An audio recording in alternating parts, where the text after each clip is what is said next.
Aşgabatdan ýokary bilim alýan ýurda bolan Türkiýe gitmek üçin eden netijesiz finançlaryndan soň 2018-nji ýylyň martynda gözden gaýyp bolan Ömrüzok Umarkuliýew görkezýän video internetde peýda boldy. Videoda Ömrüzok harbyly wasta görkezilýär. Hamaly ol 17 aý bäri harby gulluk borjuny ýerine ýetirip ýören ekeni. Ozal ölümi barada habar berilen kakysy Şirinbay Umarkuliýew bolsa hamaly diri we tendar ekeni. Azatlyk radiosynyň redaksiýasy Ömrüzogyň aman esenliginden we hususan da Şirinbay Umarkuliýewiň sag salamatlygyňdan hoşal. Ýöne Azatlygyň öňkü habarçysy Döwlet Murat Ýazguliýew bilen iltesikli YouTube kanalda peýda bolan video jogapdan beter has köp sorag döredýär. Bellemeli ýeri Ömrüzok barada täzeligiň peýda bolýan wagty onuň ykbalynyň Ýewropada howpsuzlyk we hyzmatdaşlyk guramasynyň Warsawada geçirilen ýyllyk konferensiýasynda maslahatlaşylan wagtyna gabat gelýär. Bu ýagdaýa duçar bolmazdan öň 26 ýaşly Ömrüzok Umarkuliýew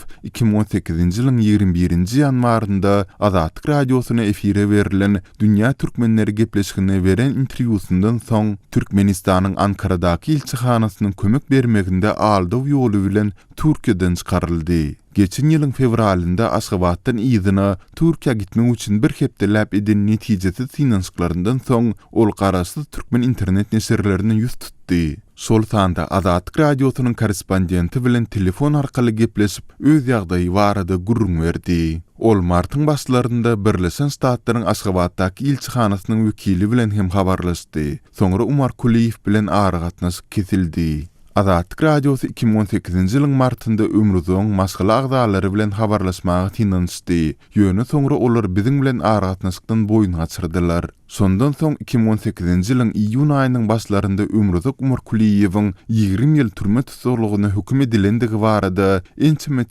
tasdiklanan maglumaty peýda boldy. Aradan bir näçe hepde geçenden soň onuň kakysy 50 ýaşyndaky Şirinbay Umarkuliýewiň ölendigi barada maglumat çykdy. Soňky peýda bolan videonyň awtory Azatlyk radiosynyň öňkü habarçysy Döwlet Murat Ýazguliýew bolup, ol ondan ozal haçanda Azatlygyň jurnalistleri tutsak edilende ýa-da olara zorluk görkezilende türkmen rejimine aklayan çykyşlarynyň videosyny çap edipdi. Şeýle-de onuň Türkmenistanyň Milli Howpsuzlyk Ministrligi bilen hyzmatdaşlyk edýändigini görkezýän maglumatlar bar. Dowamlylygy 3 minutdan az bolan videoda Ömrüzok Umarkuliýewiň başyna gelen wakalaryň ählisiniň toslamadygy, hamaly onuň 17 aý bäri garaşsyz habar telişlerinde ýazylýan zatlardan habarsyz Türkmenistanyň öňündäki gulluk borjuny ýerine ýetirip ýörendigi aýdylýar. Azatlyga habarlaşma başardan Ýazguliýew videoda Ömrüzogy harby gullukçynyň eşiginde görkezdi. Ol it bilen oýnaýar, telewizory tomaşa edýär we